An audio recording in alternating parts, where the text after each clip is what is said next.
大家好啊！我今日煲咗猴頭菇螺片豬展湯，咁呢個湯水可以有益智、補脾胃、滋陰養顏同埋增強免疫力嘅功效。同大家一齊睇下材料啊！今日所需要嘅材料就有猴頭菇3個、沙參30克、玉竹30克、無花果4個，仲有淮山4片、蓮子10克、乾螺片2片，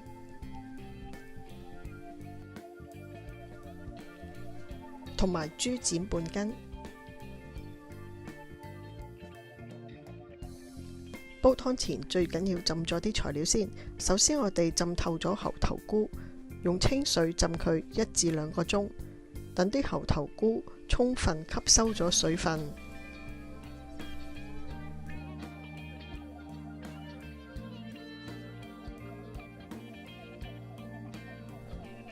淮山用清水沖一沖洗，浸佢1個鐘呢。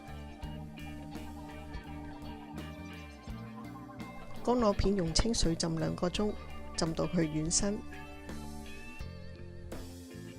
螺片嘅功效可以補腎、滋陰養顏。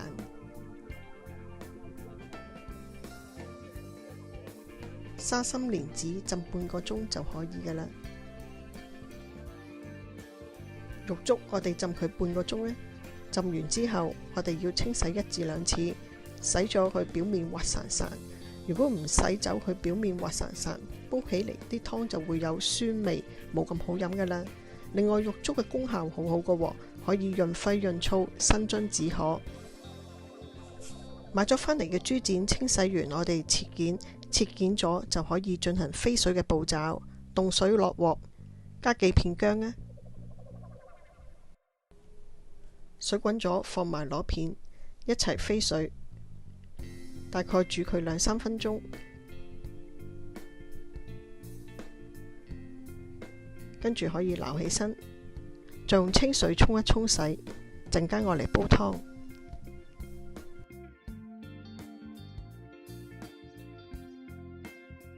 鑊咁快，猴頭菇我哋浸透咗，可以倒咗啲水佢啊。大家睇到黃黃地色嗰啲就係苦澀味嚟㗎啦，我哋可以倒咗佢，再洗佢2-3次，揸乾水分，洗完2-3次，擎乾水，可以陣間我嚟煲湯。猴頭菇最大嘅益處就係可以增強智力、補腦，無論成年人或者小童都好啱飲㗎。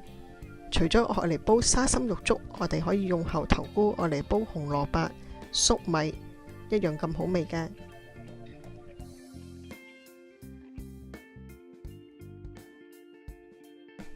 跟住我哋可以將啲食材切細件一啲，陣間煲好湯食都方便啲。咁啲螺片啊、猴頭菇慢慢切細件啲，無花果我就習慣一開四。好啦，話咁快我哋處理好材料，而家可以煲湯啦。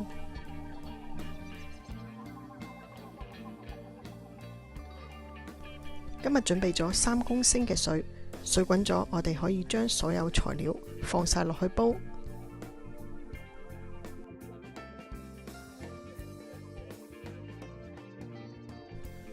跟住慢慢等佢大火滾起。滾起咗之後，再轉中細火煲佢2個鐘，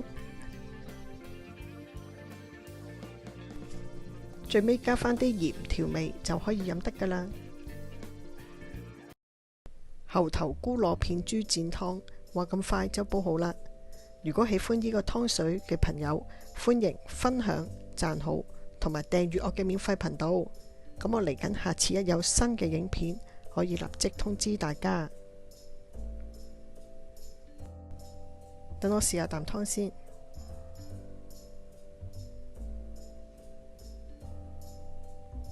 唔錯，好潤喉，好鮮甜，幾好味。